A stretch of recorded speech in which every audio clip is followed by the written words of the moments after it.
जय श्री राम। कैसे हैं आप लोग?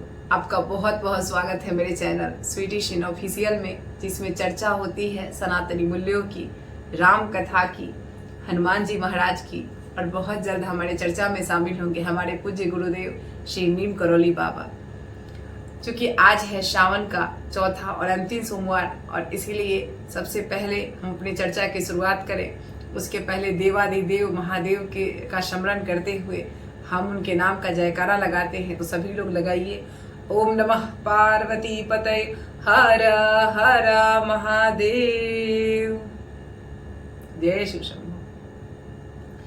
एक छोटा सा टिप जो मैं करती हूँ, मैं आपको बताना चाहूंगी, वो ये है कि अगर आप श्रावण मास में या फिर किसी भी सोमवार को शिव जी के मंदिर में जाते हैं, शिव जी के पास जाते हैं, तो आपको, जैसे मैंने आपको कहा है कि आप फल से अभिषेक कीजिए, फल के रस से अभिषेक कीजिए, गन्ना के रस से अभिषेक कीजिए, वो तो मैंने आपको बताया है। उसके साथ साथ एक बहुत ही अचूक पाठ है शिव जी का, वो है शिव रुद्राष्टकम। आप जिसका बोल है नमामि शमीसा निर्वाण रूपम विभुम व्यापकम ब्रह्म वेद स्वरूपम। तो आप जो है इस ये जो रुद्राष्टकम है, इसका पाठ आप निश्चित रूप से शिव जी को सुनाइए।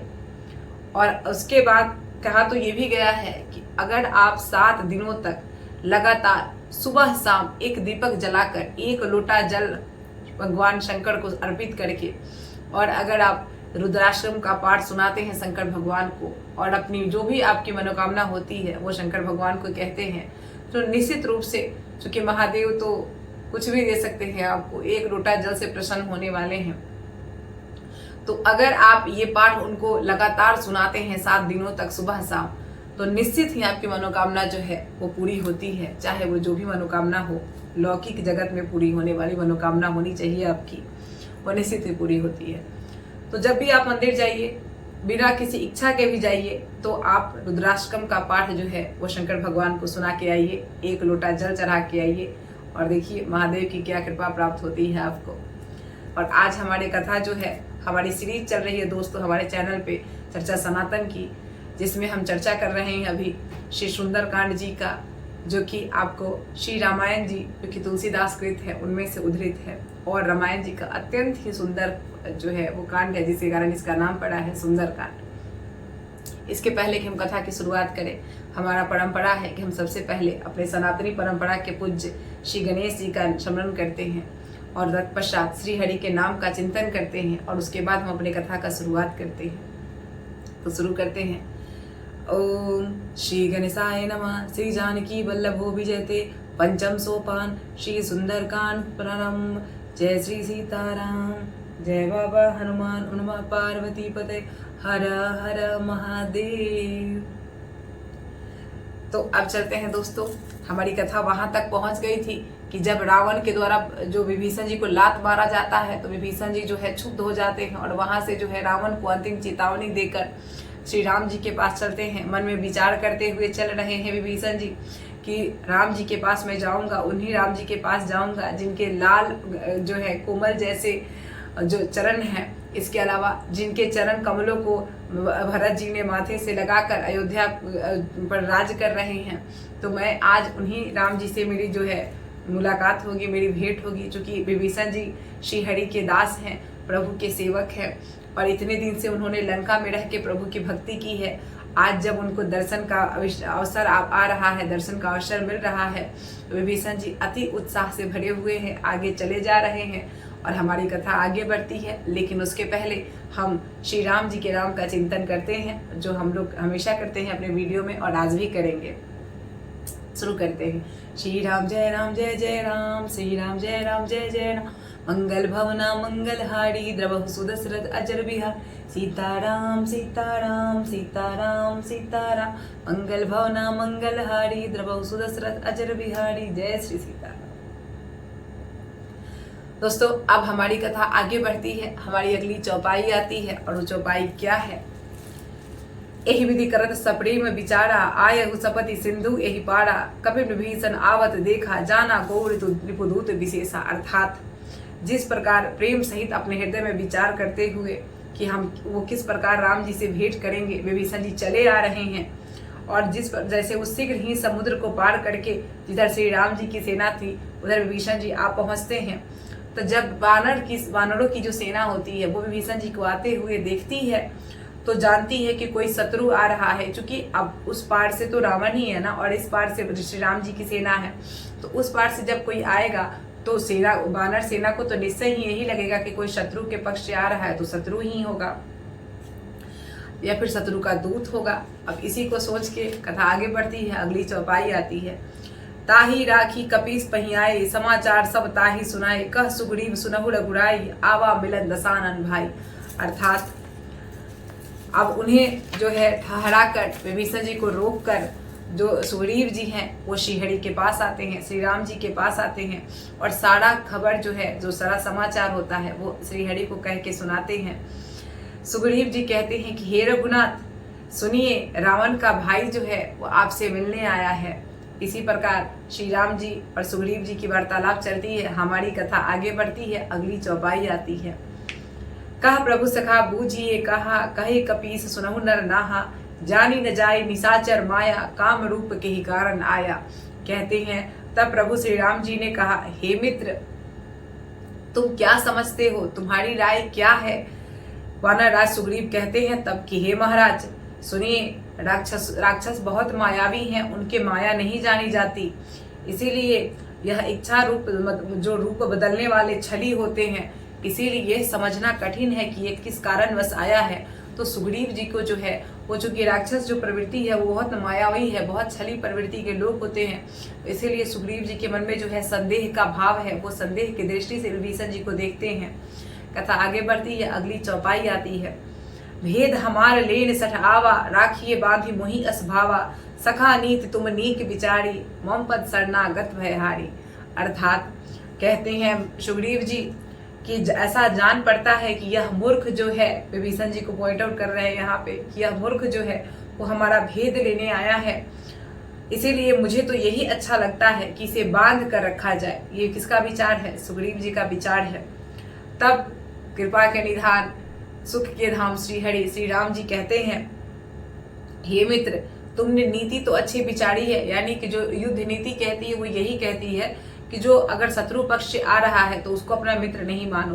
तो ठीक है, नीति तो तुमने एकदम सही विचारी है, परंतु मेरा तो प्रण है ना कि जो मेरे शरणागत आता है मैं उसके भय को हर लेता हूँ। अर्थात आप देशद्रोही भी हो, आपने कोई भी पाप कर्म किया हो, लेकिन जब आप प्रभु के शरणागत होते हैं तो प्रभु तो कृपा के निधान है, उनका तो प्रण है कि अपने शरणागत को कभी नहीं त्यागते हैं। इस प्रकार कथा आगे बढ़ती है। अगली चौपाई आती है।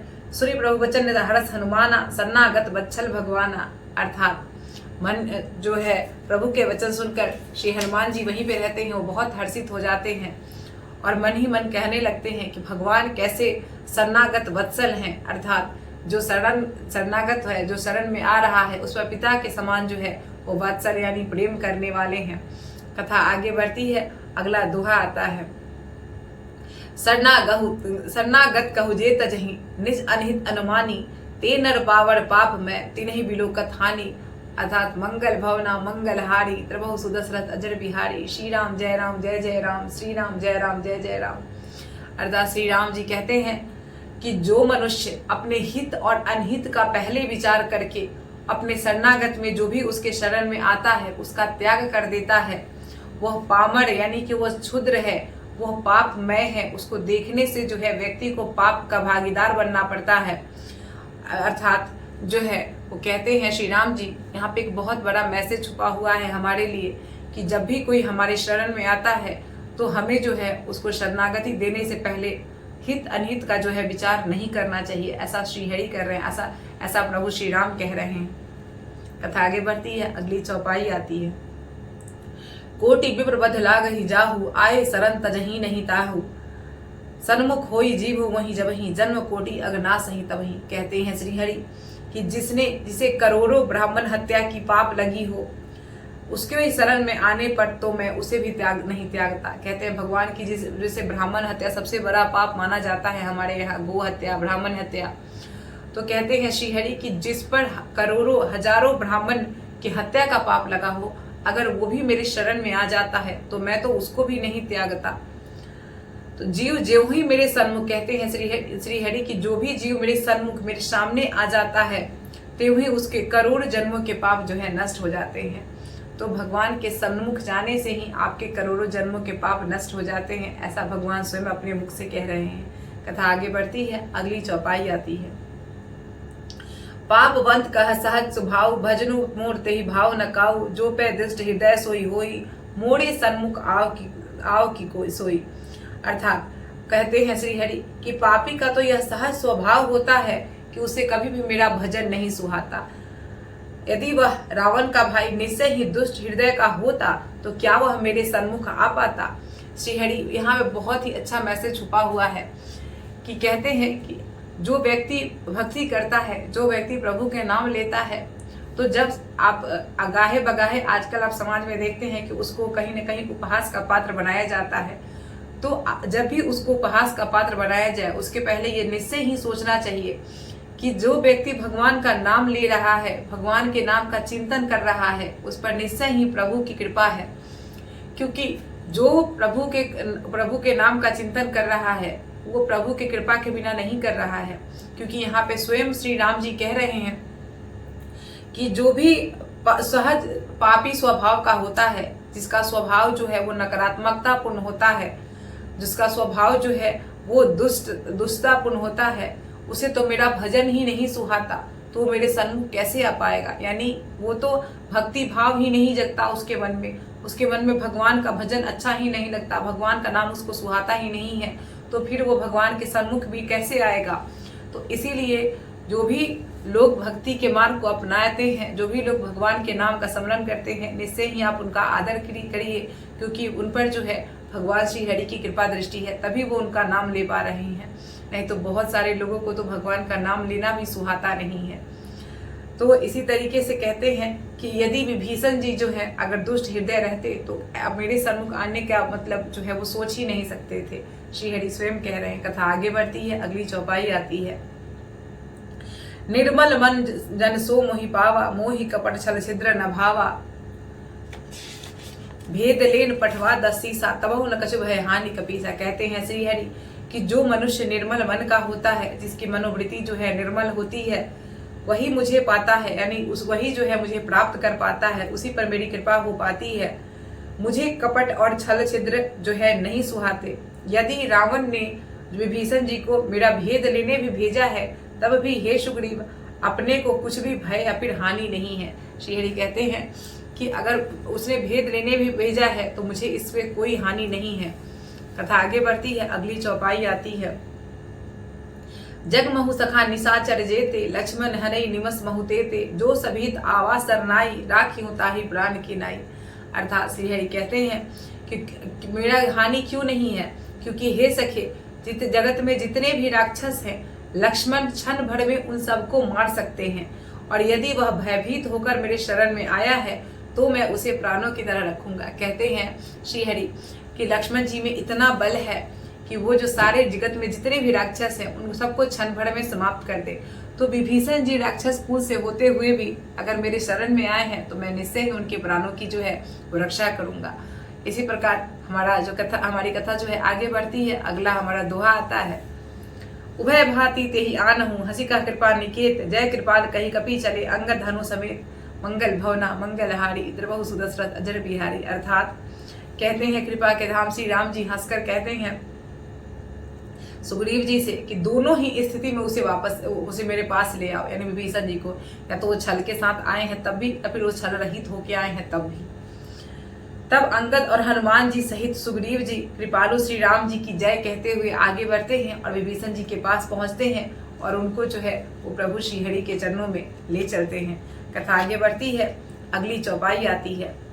सादर ते ही आगे कड़ी बानर चले, जहां रघुपति करुणा कर, दूर ही ते देखे दो भ्राता, नैनानंद दान के दाता। अर्थात अब विभीषण जी को आदर सहित आगे करके बानर फिर वहां चलते हैं जहां करुणा के खान श्री रघुनाथ जी हैं, यानी सिंधु तीर में उस स्थान पे चलते हैं जहां पे श्री हरि बैठे हुए हैं। नेत्रों का आनंद दान देने वाले, यानी अत्यंत सुख प्रदान करने वाले दोनों भाइयों को विभीषण जी दूर से ही देखते हैं और मन ही मन जो है बहुत गदगद होते हैं। कथा आगे बढ़ती है, अगली चौपाई आती है। बहुरी राम छविधाम बिलोकी रहे जनकी एकटक बल रोकी भुज पर लंब कंजारुन लोचन श्यामल गात पनत भय मोचन।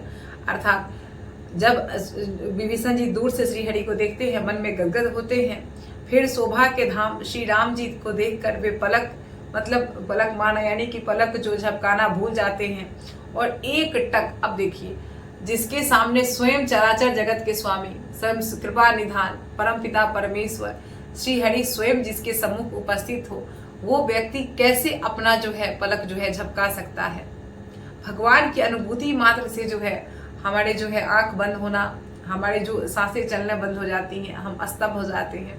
और जिसके सामने श्रीहरि स्वयं उपस्थित हो, जिसको वो सौभाग्य प्राप्त हो, वो अपना जो है पलक कैसे जो है वो गिरा सकता है। विभीषण जी की स्थिति ऐसी ही हो गई है।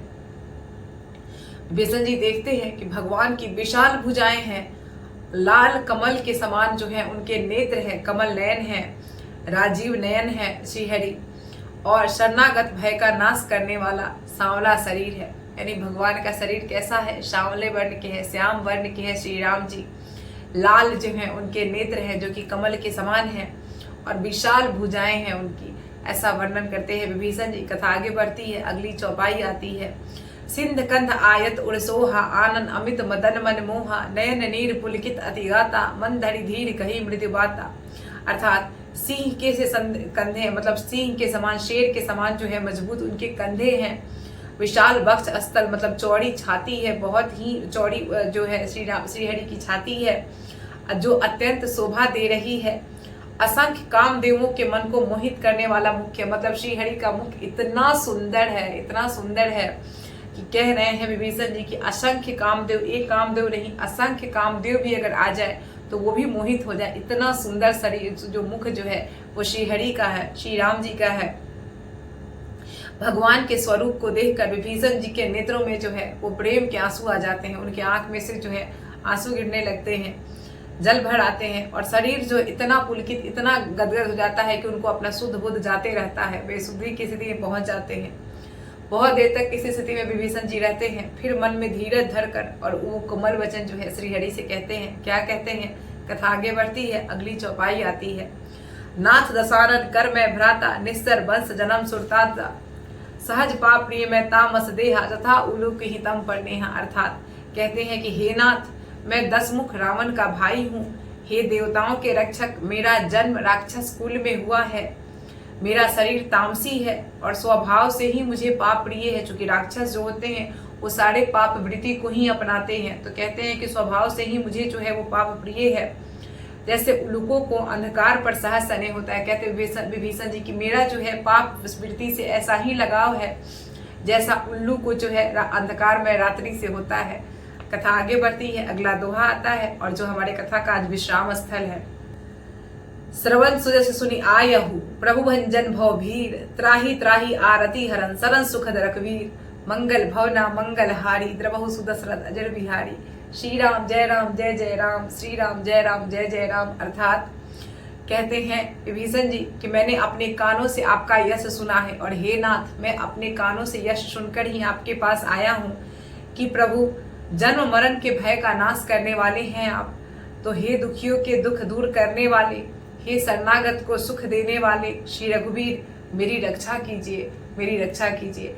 जो विभीषण जी हैं श्रीहरि के चरणों में पड़ जाते हैं कि आप जो है राक्षस कुल में जन्म तो मैंने ले लिया है, लेकिन अब जो है इस भव सागर से मेरा पार कीजिए और मेरी रक्षा कीजिए, अपने शरणागति में मुझे लीजिए।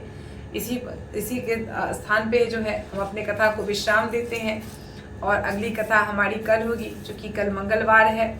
तो कल हमारा जो मंगलवार विशेषांक आएगा, जिसमें कि हम आपके साथ एक भक्त का अनुभव भी लाएंगे हनुमान जी के, और इसके साथ ही कुछ विशेष जो है वो आपको, जैसे 3 दिन के हनुमान चालीसा संकल्प के बारे में भी हम लोग कल मंगलवार को जो है वो इसके बारे में डिस्कस करेंगे आपके साथ।